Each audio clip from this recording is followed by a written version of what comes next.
So good afternoon. Welcome to the Reds for in Ed webinar titled Socialists in the Struggle for Public Education. My name is Frank Lara. I'm a member of the Party for Socialism and Liberation and on the executive board of the United Educators of San Francisco. I'm happy to be speaking here with you today from San Francisco, and I'll be chairing today's event. So the coronavirus has hit our unions, our students, and our families and their families hard. We have been abandoned by state and local governments who are trying to rush us back to work and pretend like everything is normal. Well, things are not normal, and we know that you know that. Teachers across the country, educators, paraprofessionals, nurses are being mobilized to struggle for what they need to teach in a pandemic. The struggle of teachers, however, is more than just higher pay. The struggle of educators is more than just higher pay or better working conditions. As a poll in California showed, more than 80% of parents supported teachers going on strike to get more resources for schools. UTLA and Chicago Teachers Union have made it clear that educators are fighting to save public education from the many attacks. So it is clear that our message is much more than just wages, as the right wing and Democrats claim that that's what we're fighting for. The fight back waged by teachers has shown workers that when we fight collectively, we can win. Strikes by educators have breathed new life into the labor movement and reinvigorated the class struggle more broadly. Teachers are uniquely situated to educate and build ties with unorganized workers as well, and this is very important. For example, members of my union volunteered their $1,200 stimulus check back in April to meet the needs of undocumented workers and their families. It is only through this kind of solidarity that will grow the labor movement and make it relevant to workers who are not in the labor movement, right? And build these unbreakable ties needed really to carry out any revolutionary struggle and build unity among our class. We can't stop there, however. As members of the Party for Socialism and Liberation, we believe that it's necessary to make a revolution, and that in order to make it, we need a revolutionary party. To help facilitate our work as revolutionary educators, teachers in the Party for Socialism and Liberation formed Reds in Ed in order to raise our level of struggle and coordination to defend our families, our students, and our unions. Teachers and educators on our panel today were sharing their experience of the importance of a revolutionary socialist party in the fight for public education. So everyone is invited to fill out a feedback form with your thoughts about today's webinar. Again, especially in our profession, right? We like feedback. Feedback improves all things. So we're gonna put it in the chat right now. You just saw it. And it'll be posted, and we'll look over it at the end of the event to do follow-up work. If you're an education worker and would like to learn more about the PSL's teacher initiative, Reds in Ed, please hop on over to our website, redsined.org. That will also be placed in the chat. And you can read more about the party's program at Liberation School, read analysis and reports from activities around the country on liberationnews.org, and follow the PSL on YouTube, Twitter, Facebook, and Instagram. So as you're hearing us speak, you also have your device maybe, right? You can also entertain yourself with that. So thank you again for coming. We would also like to announce our newest issue of Breaking the Chains, the only socialist and feminist magazine in the United States. This month's issue focuses on mass incarceration and women's oppression. You can purchase a copy at pslweb.org/store. And consider becoming a Patreon subscriber by going to patreon.com/breakchainsmag. But again, all these things will be placed in the chat shortly. After the talks today, we will have a period of Q&A. So please hold on to your questions. We'll post the questions in the chat or post the questions as the speakers are coming along, or hold on to them. However you feel is best to communicate that. We'll get back to them at the end. We're compiling the list of questions on a separate document so that make sure that they're held, and we'll be addressing them at the end. All right, comrades, so for our first speaker, we'll begin this afternoon with a very special report from New York City, where teachers are gearing up for an actual strike vote. Carla is a member of the Central Committee and active in her union, the United Federation of Teachers. She joins us from New York City, where she teaches in high school. So please welcome Comrade Carla. Bienvenida, camarada. Thanks, Frank. And thanks, everyone. Welcome. Really appreciate you being here on a Saturday. I think that this has been the most exhausting summer. Ask any teacher across the country. Most likely if they've been organizing against the unsafe reopening. It's been happening everywhere. And right now the spotlight's on New York because it is the largest school district left in a way that's still pushing forward relentlessly with an in-person reopening in less than 2 weeks. But first I want to start off talking about Jacob Blake. Jacob Blake was shot 7 times in the back, and his 3 children were witnesses to this.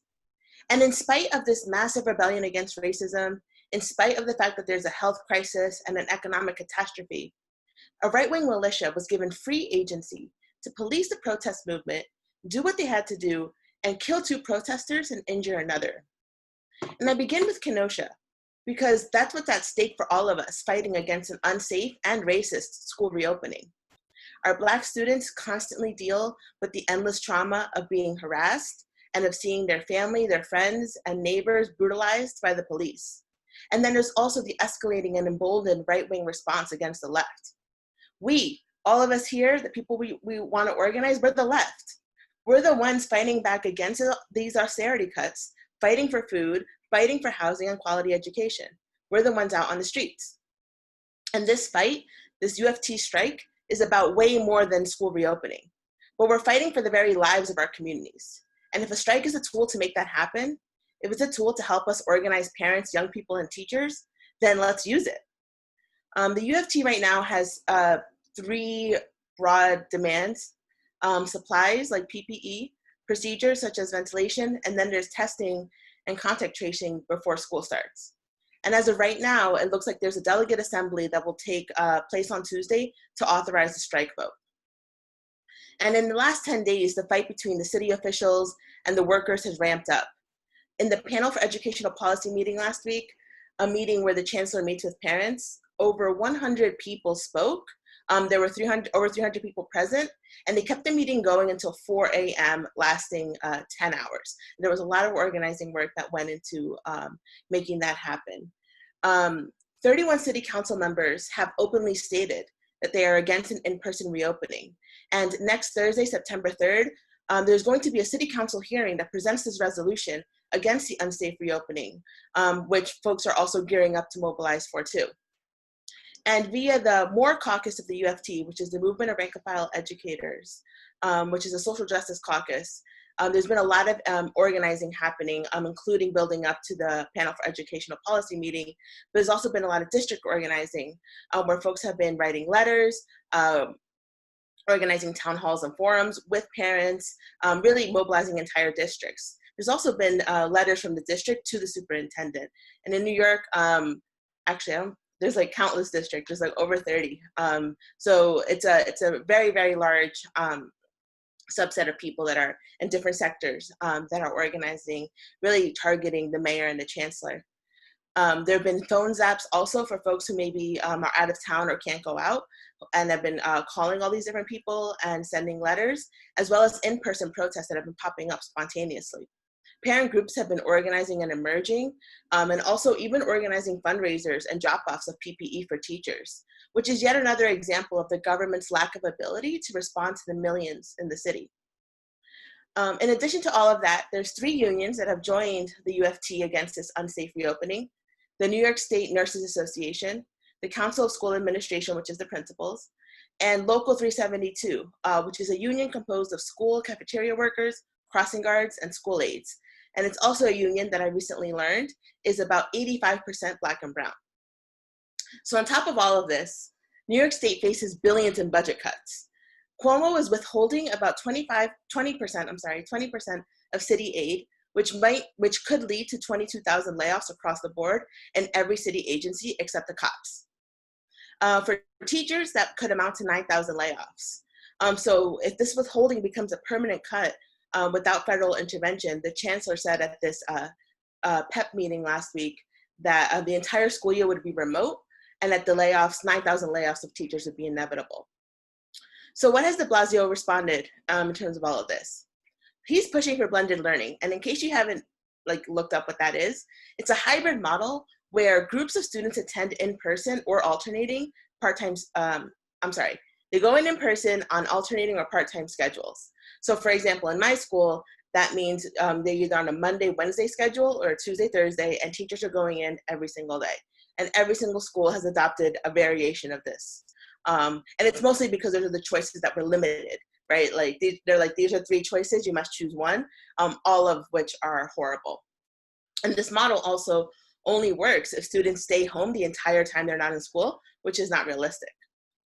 De Blasio says that schools are going to shut down with infection rates if there's infection rates of 3%, and the citywide average right now is less than 1%. But in neighborhoods like Sunset Park, which is a mostly immigrant community, the infection rate goes up to 7%, and he has no answer for what happens in these circumstances. Our people are not isolated in their neighborhoods in any way. People still have to travel for work and to go to school.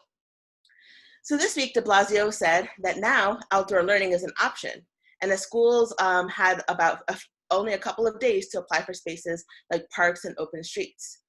And he also released an instructional guidance document that says that in-person teachers have to focus on in-person lessons, remote teachers on remote learning, and that there's going to be virtual content specialists that will facilitate communication between both. I don't know about you, but that actually means hiring more people. And also, like, what is this role? This is like a complete aside because it was so recent, but like,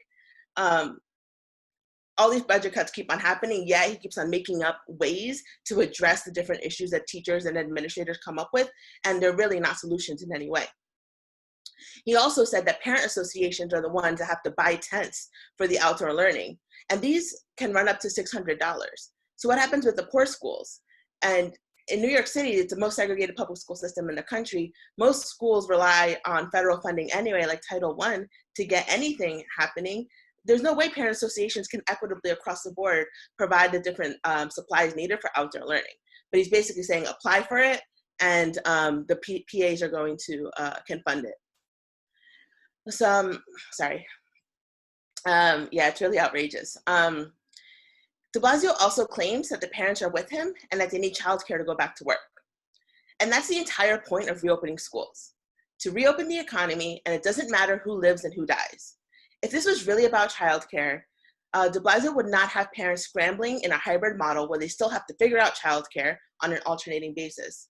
He wouldn't only open up 100,000 childcare slots, which is what he's done, in a model that's like not laid out. He just says there's gonna be 100,000 childcare slots.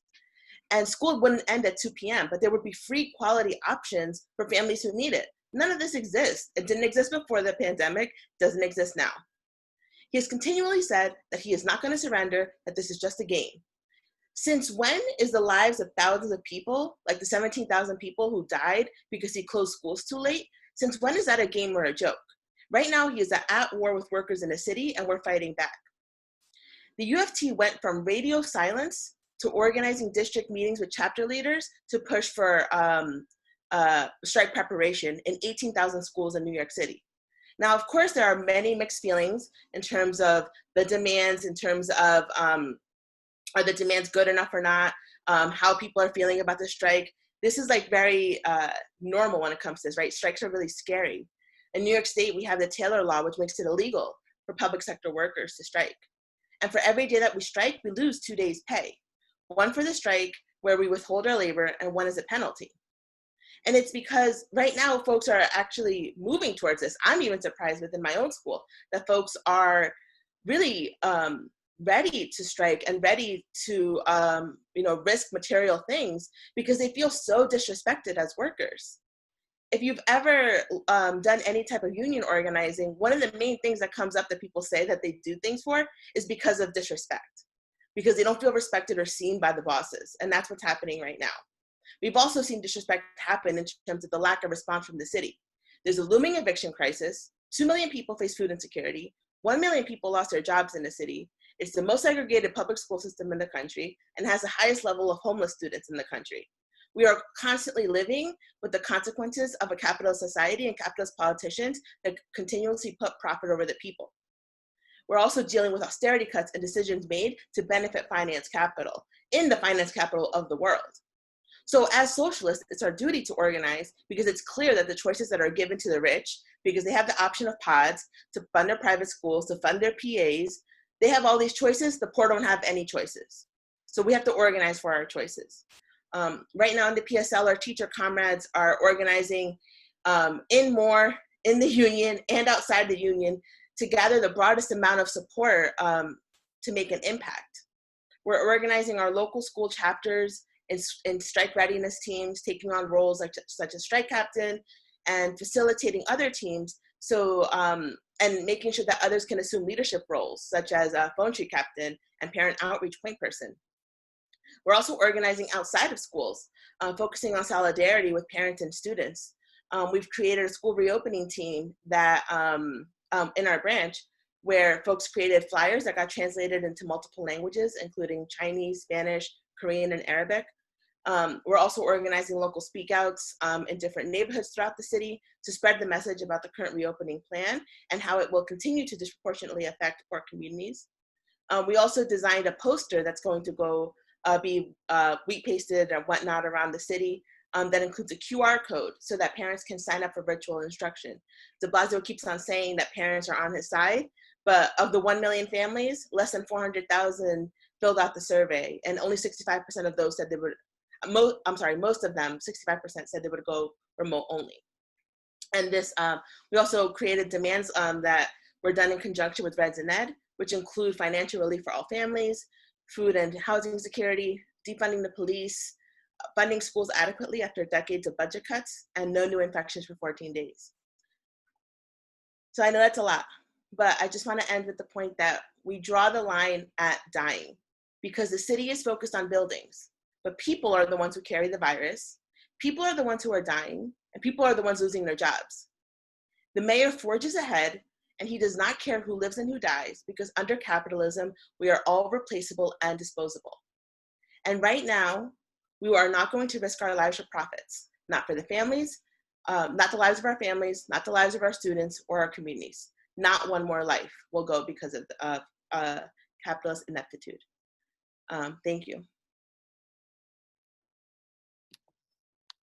Muchas gracias, Carla. Thank you, Carla. I don't know. Usually we have these reaction emojis available to our classes, and folks, you know, can be clapping, but just know that we were all snapping. That was a really intense conversation. And for all the guests who are joining us, it's such an important thing to listen how escalation works, how you build up for a strike, because sometimes, you know, we can fantasize what a strike is and you call it and it happens. But as Carmen was already in our opening remarks is mentioning, you know, these things take a lot of time, involve a lot of work, but offer a lot of opportunity for us to build solidarity. Thank you for that, Carla. Remind you again that if you're just joining us, please offer some questions in the panel, in the chat, to one of the panelists, or in general, we'll have a Q&A session at the end. For our next on our agenda is Natalie Reezy.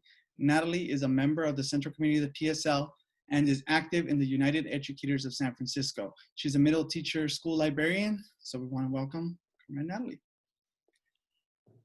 Thank you so much. It's really wonderful to be joining teachers and others in the struggle today to discuss this.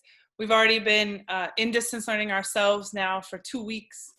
And I want to open by really recognizing that today is the 50th anniversary of the 1970 LA Chicano moratorium demonstration. 20,000 Chicano youth marched against racism and the Vietnam War. And at the concluding rally of that march, police attacked. They fired tear gas canisters. They blocked people trying to escape. 3 people lost their lives, including one 15-year-old youth whose body was driven through a plate glass window by an explosion.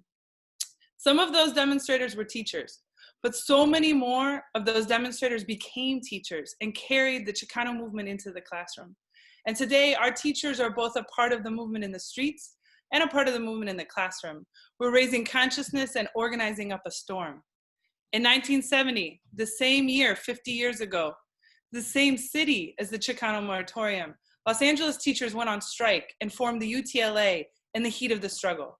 On May Day of that year, Boston teachers struck.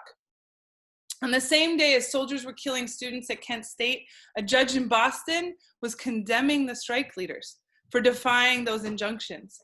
The president of the union spent 30 days in jail, and the union was fined $1,000 per day. There are so many examples of teacher strikes and actions throughout the 1970s, that are deeply instructive for our current struggle. Honey, I'm on talking to people right now. Can you take it upstairs to coffee? Thank you. I'm so sorry, everyone. At the time, most states had no laws establishing a legal right for teachers' unions to be recognized or to bargain contracts, let alone strike. The strikes of those years collectively created the conditions for laws to be passed for the recognition of teachers' union, for bargaining rights, for the things we have right now. That was won in the struggle in the streets. And each of these struggles contains so many teachable moments. Teachers learned about the repressive apparatus of the state in the most visible, dramatic ways. There were tactical and organizing lessons and experiences that showed how to build union power, how to build worker power. For ourselves in this generation, we've learned so much from the recent actions of the past 3 years, from the teachers in West Virginia, Kentucky, Oklahoma, Colorado, Arizona, Puerto Rico, who all in 2018 went on political strikes and changed the landscape of the labor movement, also shifted the landscape for public education. After decades of attack, now there was more funding, lower class size, many gains were made, and those were continued in 2019 with yet another strike of the Chicago teachers, the LA, the Denver, and the Oakland teachers. Comrade Carla just shared what I thought was an incredible report about the situation in New York and what the educators there are focusing. I appreciated so much how she connected the current issue of the reopening process, which is our most fundamental central struggle right now, but recognized how in New York, this is an opening battle against a much more deep and ongoing struggle against budget cuts. And as the cuts become an immediate reality, it's going to trigger more community, more teacher struggles, more teachable moments about the way this system functions, and it doesn't function in our interests. Today, we focus on reopening. Tomorrow, we will have to be focused on the struggle about budget cuts. And the question for ourselves, as socialists, as revolutionaries, is what is our role in the labor movement in the context that I've just set up? First, we want to be in that struggle. We want to be alongside the fiercest, strongest activist teachers and community leaders. We want to build the power of the movement. We want to be in the places when and where strategic decisions have to be made about the course of the struggle. And within that struggle, we want to expose the political dynamics of the system. We want to be that force for advocating for struggle, for expanding working class power. And we want to attract and bring in more people, especially the strongest leaders, to this organizing for revolutionary change, to the struggle for socialism, and to the party itself. We're not going to be able to do this by just preaching or simply declaring our affiliation with a party or espousing what we might think are the most perfect revolutionary slogans and ideas. What we do need to do is meet people where they're at in terms of their consciousness, their immediate interests and priorities. It means understanding where people are at, that there's this great general openness to the ideas of socialism that's been so incredible to see, but it's not uniformly understood even what socialism is. We need to work on the front lines with our active and dedicated coworkers and earn their respect. And this doesn't mean we self-censor our politics. It means we want our politics, when we talk about them, to mean something, to have credibility. We want to show what it means to put our politics into practice in the struggle. And all of us in the process of this have had the experience with union leaders at every level, local and national. As we chart these courses, they want to chart a course that looks wrong, sometimes outrageously wrong to us. And we have to navigate that. Navigating it does not mean we're first on the stand to criticize and condemn the union leaders at every turn, or that we believe that's necessary as a matter of principle. We must assess our relative power, our capacity. What is it possible for us to achieve and organize to, and how do we push a little more? And we know that sometimes unions do horrible things. We could talk about the histories, even of the union Carla just spoke to in the late 60s, and the strike that was against the interests of oppressed communities control their schools, and that tarnished their image.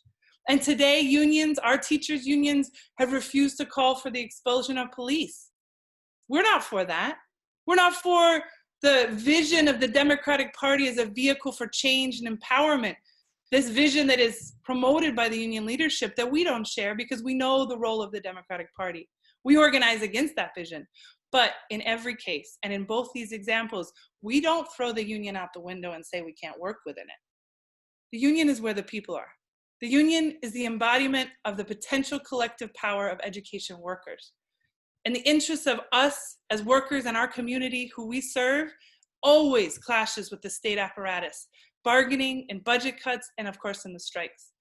We need to be at the leading edge of the struggle of the working class.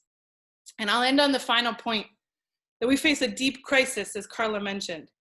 As she mentioned, that the profound economic question and the question of reopening crisis and the question of reopening schools has been thrust upon working people because the capitalist US government has failed.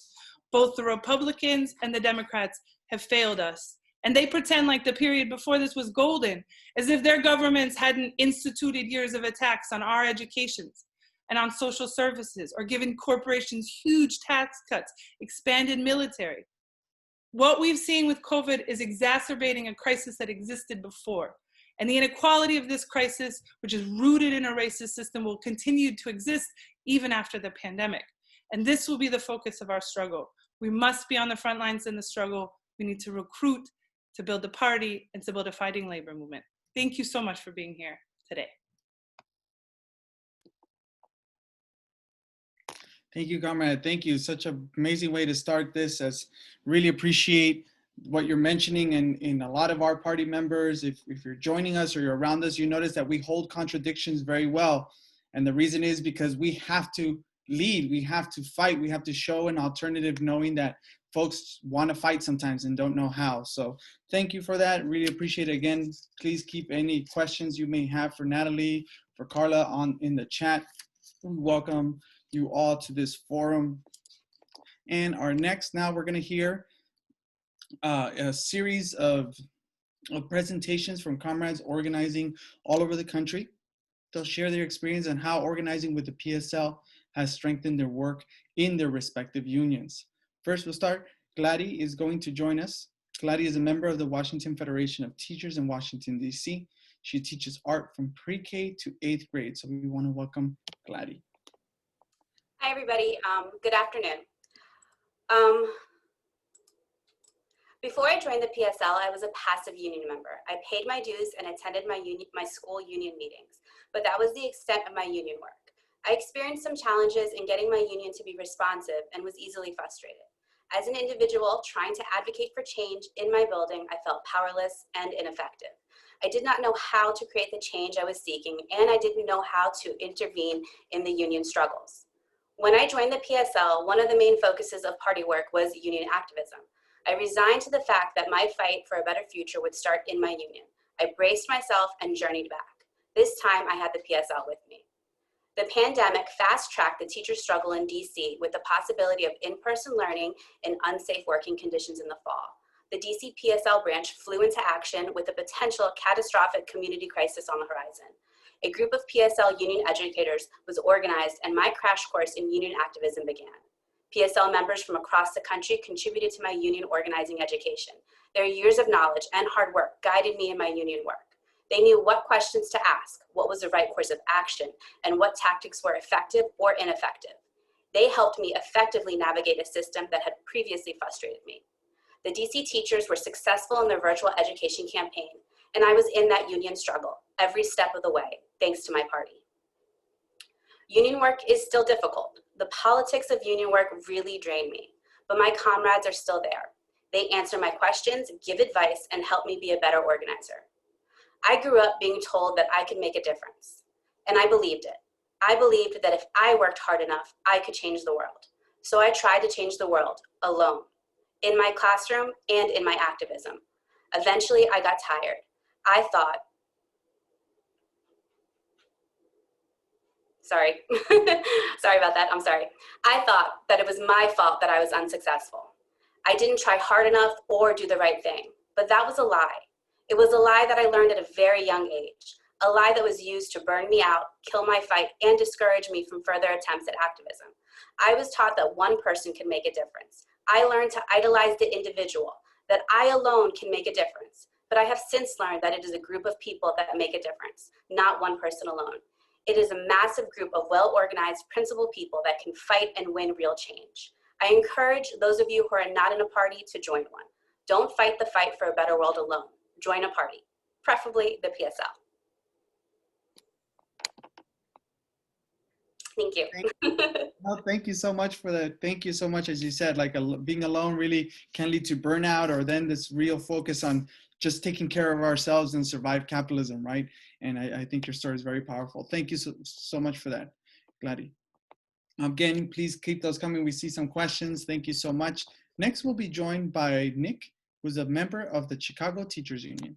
Nick teaches middle school social studies, and want to welcome Nick. Hey everybody, thanks so much for having me here today. This past year in Chicago public schools has been an absolute whirlwind.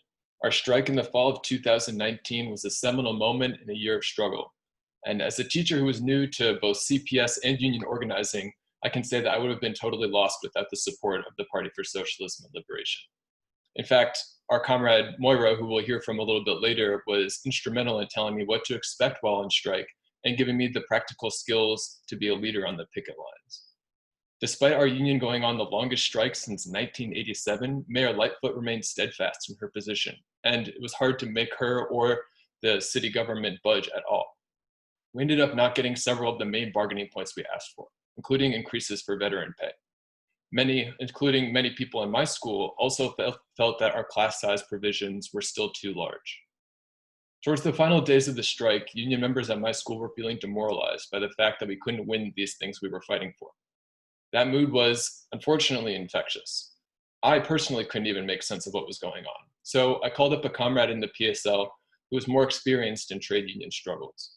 He explained the importance of making a sober analysis of the situation, to not substitute my own desire to fight for the actual conditions of the class struggle, the necessity of making temporary retreats, and to never give up a sense of revolutionary optimism. I took these points and used them to talk to my other teachers in my school about our fight.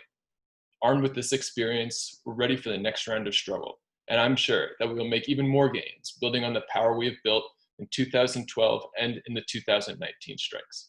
Thanks so much.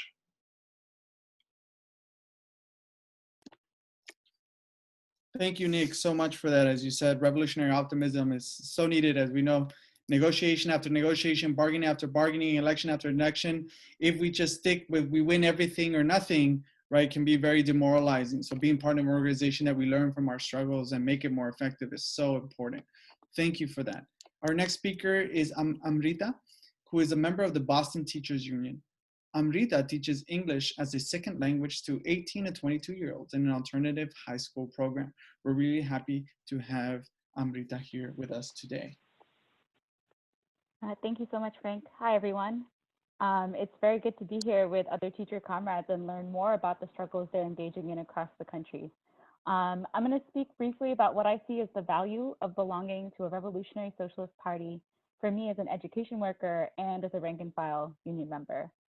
I joined the PSL a few years after I began teaching, as I was beginning to deepen my involvement with my union, the Boston Teachers Union. I was getting involved in the fight for ethnic studies, for equitable funding of schools, and for immigrant justice in my school and beyond. This work was motivating to me because it directly impacted the way I taught, the relationships I had with my students and their families and my coworkers, and the challenges that I saw people facing in their lives. This work in the union also led me to the PSL. In the party, I developed my ability to articulate how these fights connected to each other and to a broader class struggle.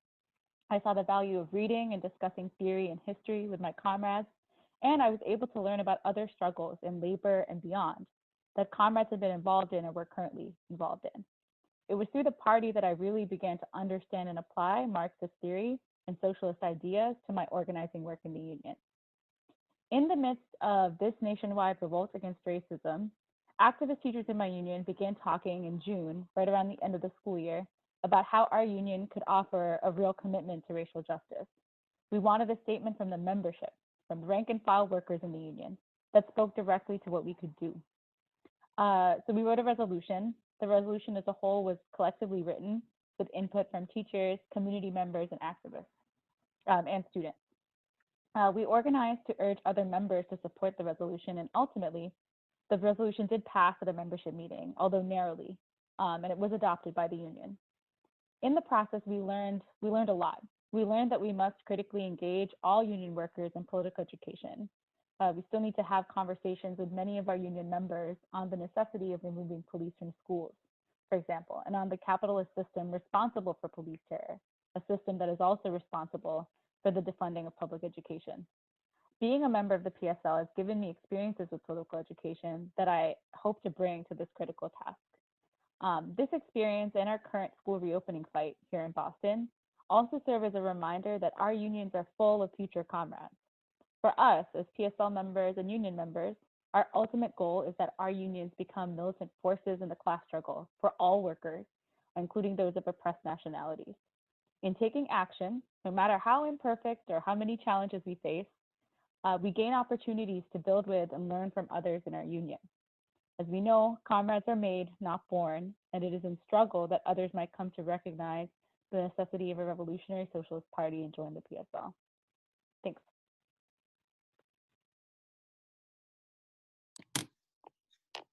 Thank you, Carmen. As you said, there's a whole section of the working class that we definitely want to recruit. And I think we recruit because we don't only just talk about revolutionary struggle, about socialism, but we know how to build, we know how to connect with everyday folks and inspire them to fight. Our next speaker is exciting in that, you know, we often think of unions as educators, paras, but also our bus drivers are extremely important in supporting our children and supporting families. They're very essential. So we're happy to have Megan. Megan is a school bus driver and local committee of adjustment, or LCA, for SMART Local 1741 here in the Bay Area. So please welcome Megan. Thank you. And just because I know the term's a little bit unusual. So LCA just means that it's those who are dealing with our particular yard in San Francisco, because our local represents 3 different yards in the Bay Area. So unlike some other unions, the union officials of SMART Local 1741, which represents the San Francisco school bus drivers and our support staff, are all rank and file workers. So when I started 5 years ago, there was a lot that I had to learn about union operations from longtime members in the LCA. But the past year of growing attacks on our line of work from rideshare companies that transport youth has meant that the skills that I've learned through the party have enabled me to play a role in training my fellow officers and members. This has been particularly critical during this last month, as everybody else has been preparing to go back to school. And when we had seen our wages and benefits maintained since shelter in place began in March, we were suddenly told that the San Francisco School District would no longer pay the company we work for until in-person learning began. So First Student, who we work for, notified us that the 260 drivers and staff would be laid off at the end of August if the district did not change their mind. And to put into some context, about 40 of those 260 members are over 65. It's overwhelmingly Black and brown workforce with many immigrants, many parents, and many grandparents. This means that the last 2 weeks, and it's hard to believe that it has only been 2 weeks, we've been mobilizing to fight like hell to protect the healthcare of our members. Since we could all lose our healthcare during a pandemic, and this is just so that they can save money for 2 or 3 months until they call us back. Since that notice, we've organized members to speak at the school board meetings twice, have gone to the Labor Council, held a rally at City Hall, with it being the first demo that some of our members had ever attended. And that we took to the streets while getting nothing but support from passersby. We want a 30-day extension on our health care, but that is only to give us enough time to transfer coverage and will not cover us until we return to work. So we are continuing to organize and fight back. My training in the party has been critical, and that's no understatement, in leading the struggle for my union and helping train my officers and members on how to organize a rally, how to give public speeches, and if our demands are not met, how to organize a car caravan. They've been devoting time to learning new forms of social media to spread the word about what's happening to us, to get interviews, and to target politicians at all levels of government.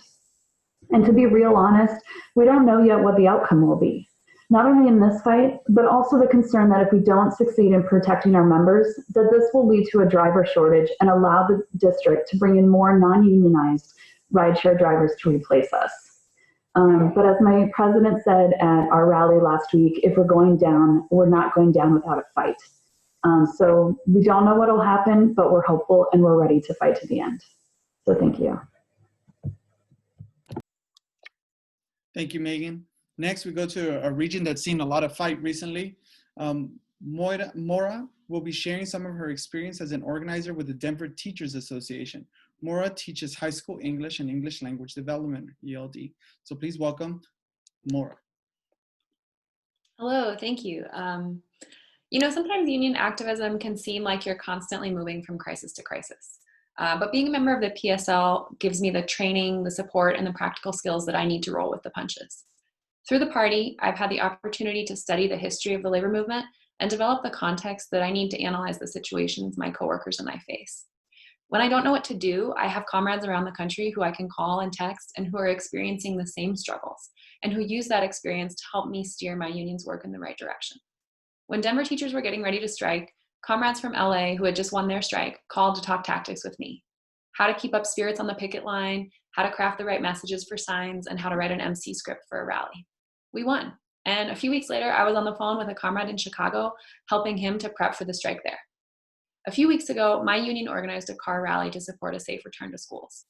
I was able to use my experience organizing car rallies with the PSL to help with logistics, handbills, signs, and my comrades showed out to the action, bringing the energy and the positivity that made it a success for our union. So, you know, truly being a party member makes me a better union organizer every day.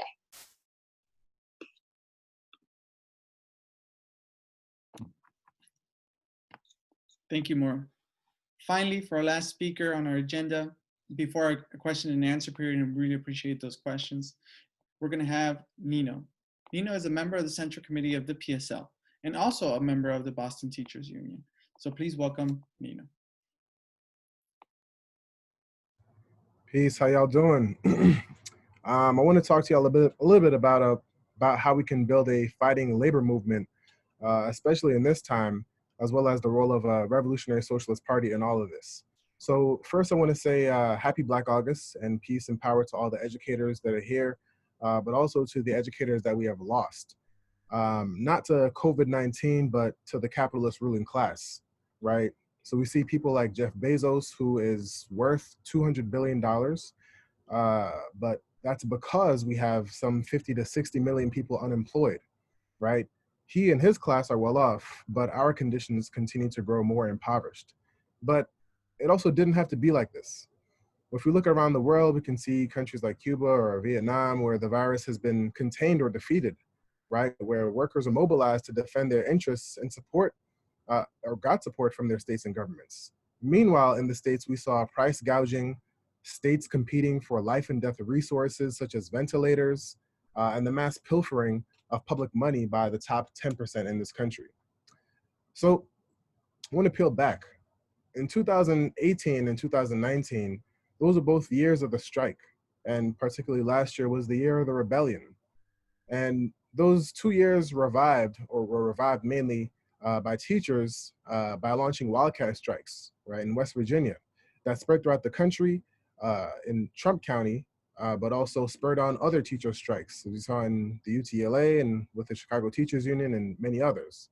And all those strikes spoke to the need to address social inequality endemic to capitalism. They spoke about homelessness, lack of healthy foods, low wages, disappearing benefits. They spoke of the needs of our class, right? They were politics for the common good. And it's becoming more and more impossible, if not downright irresponsible, to talk about the problems that we face today and not mention this thing, capitalism. And the labor movement for far too long has been focused on the narrow good, you know, our sectoral interests. And as teachers, we stand in the intersections of so many communities, right? We are uniquely positioned to not only rebuild the labor movement, but lead it. And I'm gonna try to explain why. So few corporate analysts and economists predicted that we would be in this current global calamity, right? With in the world's largest economy and the richest country in the history of the world, that we would have the coronavirus, right? hurricanes on the East Coast, wildfires on the West Coast, 50 to 60 million people unemployed, tens of millions of people still uninsured, and a national rebellion against racism that has garnered international solidarity. So no one could have predicted this, but socialists, like the PSL, we knew that capitalism by its very structure would lead to this, that capitalism produces its own gravedigger, right? And being in a revolutionary socialist party equipped me and my comrades to maneuver in this struggle and not just and understand the internal dynamics of capitalism.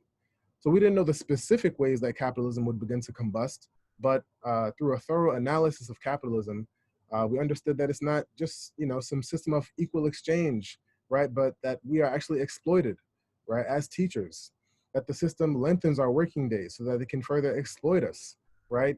And the crisis that we're facing right now is unlike any other.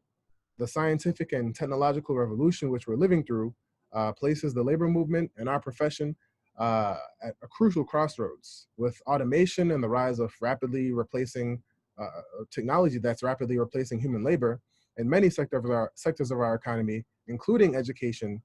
Many industries are moving back to the United States, but these jobs are, they're not, they're in a limited number, and they're more precarious than before. Now, media reports from places like Forbes and Business Insider have confirmed that home sales are booming again, right? As well as stocks are still setting record highs, as well as industrial production is making a return.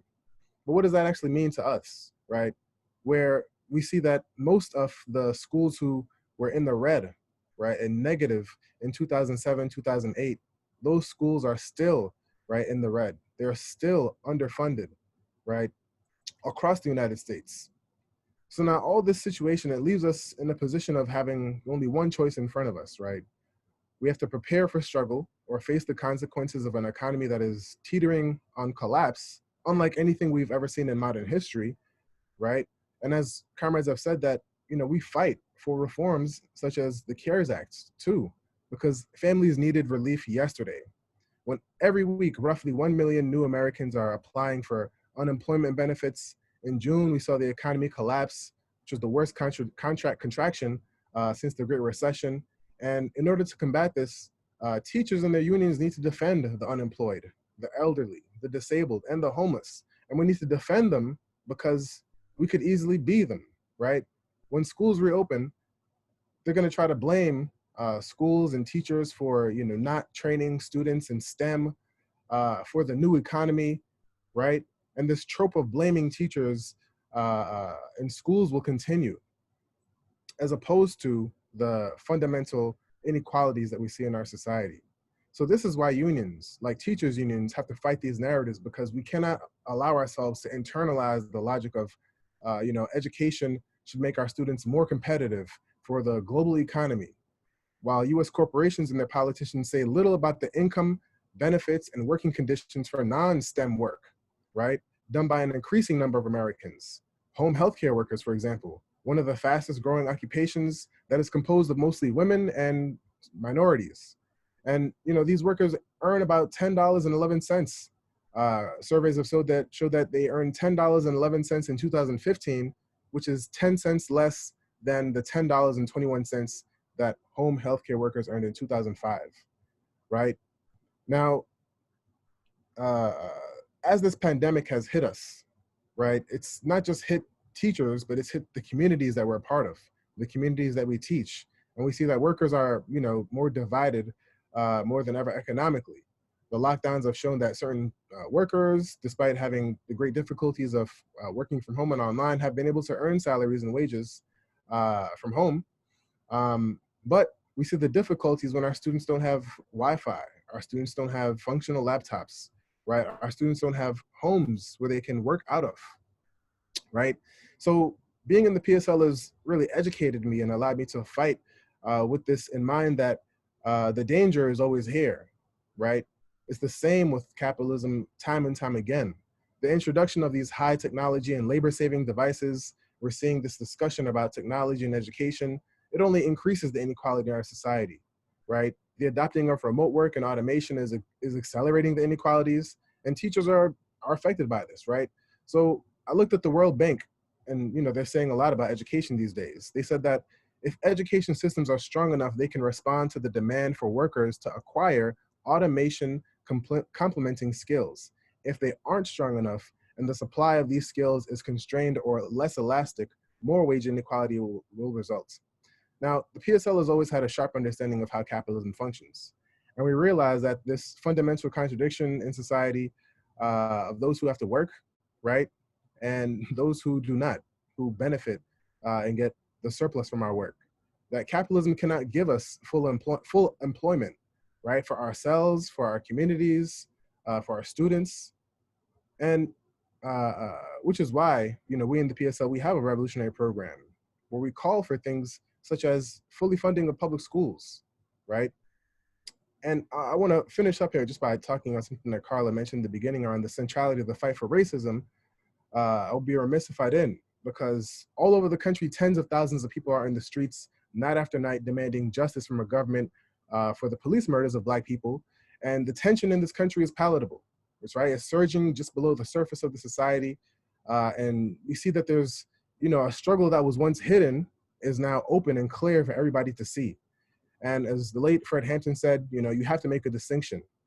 You have to choose. You're either with the people or you're with as he said, the pigs. And now some teachers may say, well, what does Black Lives Matter have to do with education, or anti-racism have to do with education? But we have to look at the fact that public education in this country coming out of the Civil War was essentially founded by Black people, right? Jane McAlevey, she's a labor thinker and activist. She wrote in her recent book on unions and organizing for democracy, she said that just as any honest history of the United States begins with the genocide against the indigenous people, the real history of what became contemporary union busting starts with slavery. Both slavery and union busting are uniquely American in violence and virulence, and in their existence as fully legally sanctioned. It's indisputable that from the time of colonization to the Civil War, the largest workforces in the United States were slaves.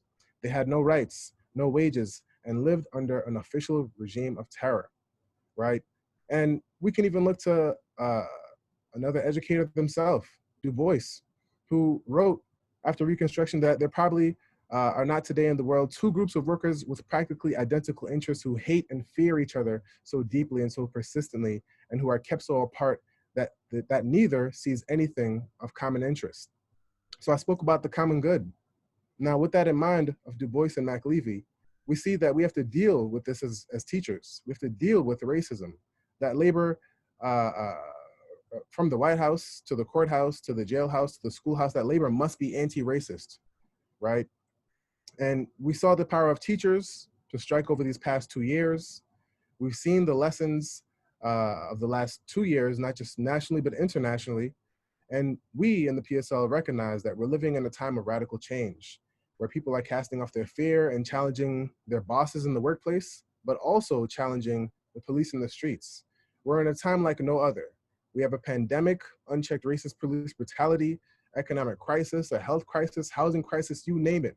We have it right here in the United States. So now more than ever, we have to fight for class unity and fight the bosses who would throw all of our lives away in the blink of an eye just to make some profits, right? We need class unity to shake the unity of the racist police brutality and to disrupt the infectious ideology of white supremacy, right? Which, as Aminata has spoken to, that, it infects some of our coworkers.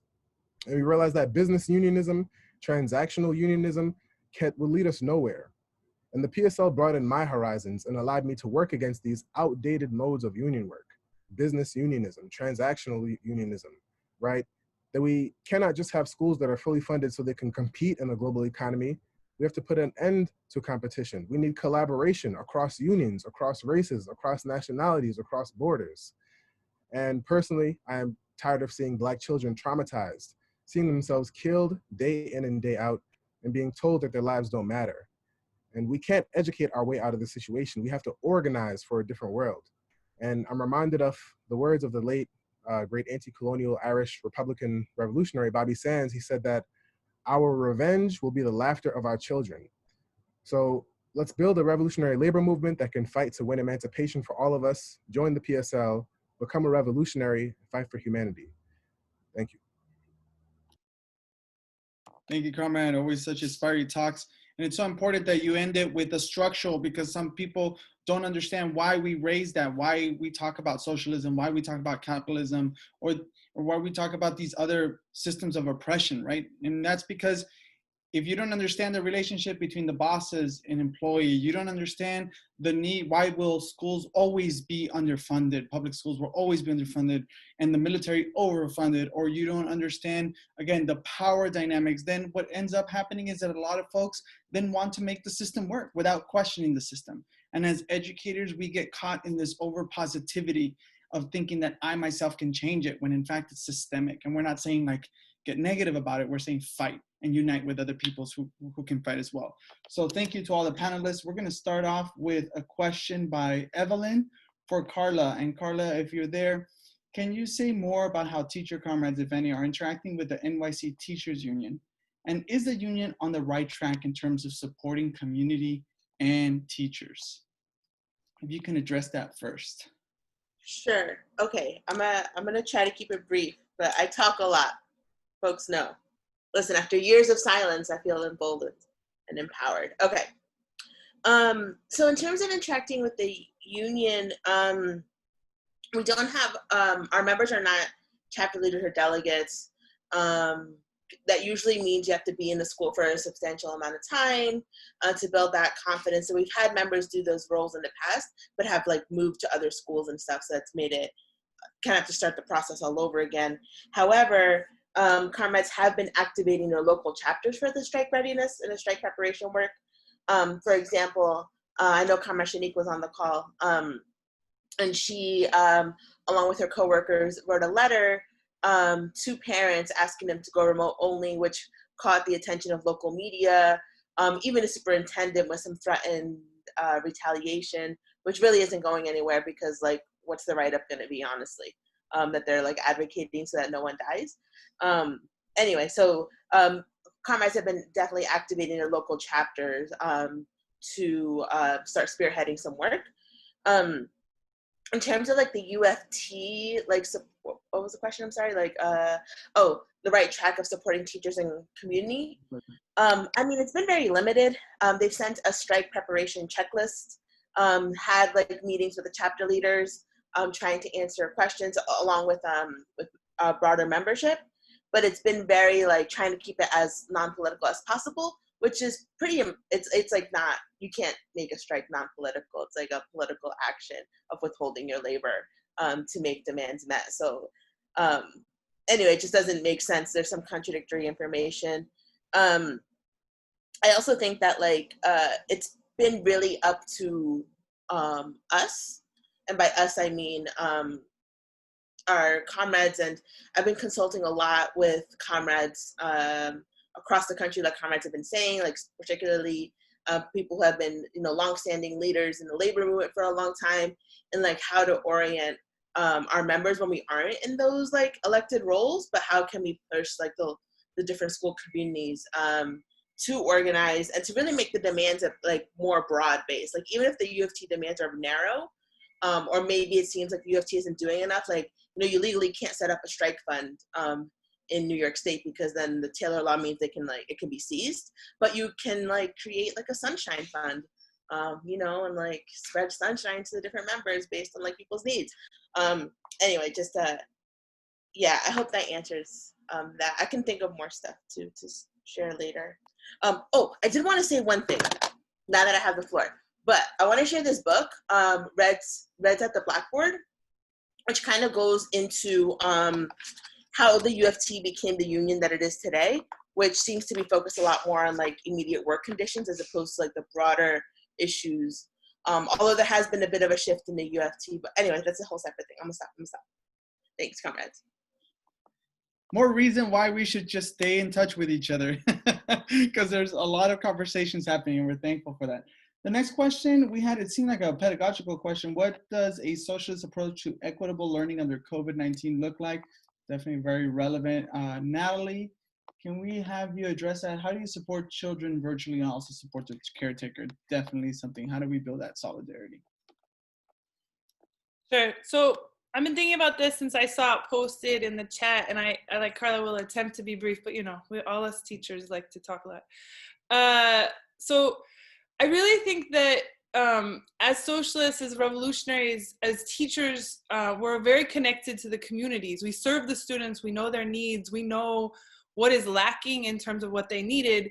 And I think, some of what we did here in San Francisco, actually in the beginning of the pandemic, is instructive in terms of the role the union can play and the way we can push the union to do these things. And Frank could speak more to this because he was really a pivotal player in making sure that teachers pledged their checks for undocumented workers, their stimulus checks, because we did have jobs, we were getting paid, and to take that money and give it back to the community was really a huge act of solidarity, of real material solidarity, and it was done in a very political way. But even the fight to close the schools was critical. The schools wouldn't have closed without the intervention of teachers and their unions. And then after they closed, the distribution of technology, the food distribution, all of this were demands that we made and that we pushed for. And so I think, that approach of really building solidarity and understanding the community's needs is necessary. Now that we're in reopening, that can be done in different ways at the bargaining table. And I know many of us are even fighting just to get the districts to even bargain in good faith with us. But at the bargaining table, some of the things that we're fighting for are in the interests of our students and our families, and we need to continue to fight for those things. I think there's a lot of examples. I don't want to go over, but I do think that there's so much that we can do that really connects our communities and the needs of our communities to the struggle that we're carrying out, because we're one and the same. I mean, my mom, myself, you saw my 5-year-old interrupt our webinar here. She's in school. My kids are in the public schools. I'm also a parent and a teacher. We're connected to the communities. And so we really fight in the interests of them, always with the idea that we are going to build that consciousness. We are going to build that fighting labor movement. And I think that's really is a socialist approach to COVID and to the reopening.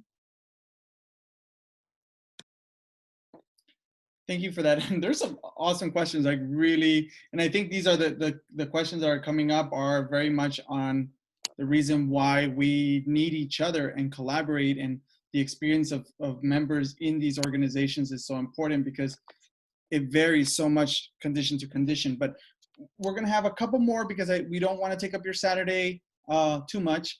It's been a great conversation. We're gonna have 2 comrades speaking on the question, and I'll try and address one in my closing comments.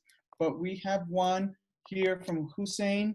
Can I get Mora to address why is it that being active in our union is so important as party members? What has the experience been of panelists in getting people who would otherwise disengage involved in organizing and further politicized through a workplace struggle? I know that your own experience also as a PSL member, got you really prepared for that. So.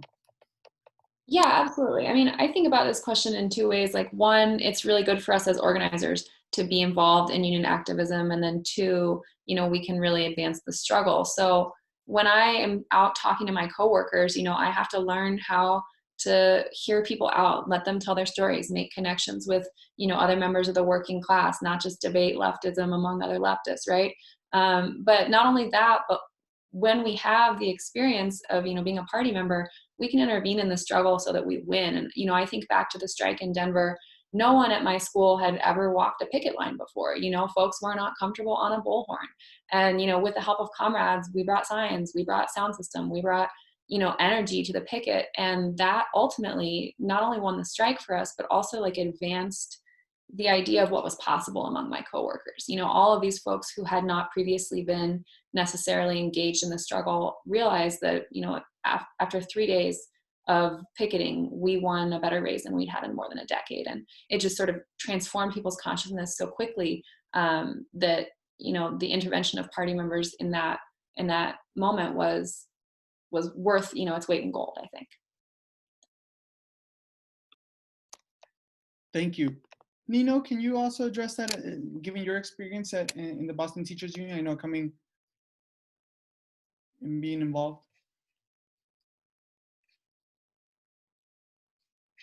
Any chance is Nino still? Hello? So if Nino joins us before we close up, let's see. All right, everyone. I think so. There's some comments, and I'm going to address them before I think myself. We want to thank all the speakers who participated here today. It's been a fantastic conversation. It's really just one of the many conversations you need in this work. So I will highlight some of the related questions by Nick G, and talking about how to find the balance. The balance is extremely critical for especially an emerging branch or comrades who are just coming in, because tends to be folks, activists who are really involved, really active, are developing skill sets. They can quickly pick up their work, and you can pick up more and more work because they're so capable, right? And because also the union organizers are capable. So finding the balance requires a lot of collaboration and consultation with folks, because it's no lie. Like I myself, as an executive board member, I had to attend 4 or 5 union meetings a month. That's a lot of time that I'm not doing actual party work. But also we have to realize that as we grow, union work and party work are both interconnected. Because as we build up the union in a revolutionary perspective, as we build up the connections, those things. So today, for example, we have folks joining us who are our coworkers, who we met and we've related in the past. And they kind of ask us, how did you get so trained? How do you know how to speak? How do you know these things? How do you know all these people? Those type of questions, right, allow us to then build a relationship via the union work and related to the party. That's how you build genuine connection. So it is a very real tension, Nick. It is not easy. I probably wouldn't be in the position I would be in the union if it wasn't for the year-long conversations we had as a faction, not as a faction, as a fraction inside our branch, the labor fraction, that constantly consulted in internal party elections, in positions on nominations for local electeds, in campaign work. And if it wasn't for that, there were times that you get involved and you build relationships, for example, with the president, and the president wants you to go do phone banking for a Democrat, right? How do you have the real conversation that we don't do that work, right? A principled conversation. I will build the union work for this. I will not build the union work for that. That's not a conversation that comes naturally. It's something that you have to build, and you have to have conversation with experienced people. So we thank you so much for everybody. If you're still around, some of the speakers, we could turn on our cameras as we make the closing comments. We'd love to see all your faces. You're all fantastic. This is who we are as a party. So I want to thank everybody who's here. If you aren't signed up for the Red for Ed's newsletter, sign up today. That's going to be put in the chat. And let's see. If you like what you heard and haven't joined, please visit pslweb.org/join, and we will contact you, right? This isn't a little membership card, right? We contact, we build, we see you because we're real people and we want to build this. That's why it's so important. So if you recently applied to join, we'll contact you. In the meantime, everyone is invited to fill out this feedback form that's in the chat. And we'll put in comments and questions there, address them as well, because there were some really good ones. I apologize, I know I missed a couple of folks. I really apologize. There's one about how to build unity with families, and that tension is real. So you can always read more at the parties program at liberationschool.org, read reports on liberationnews.org, and follow us on YouTube, Twitter, Facebook, and Instagram. Please enjoy your Saturday. See you on the struggle. Keep up the great work, comrades from New York, Solidarity from Chicago, Denver, Boston. You all rock, okay? Take care. Take care, everyone.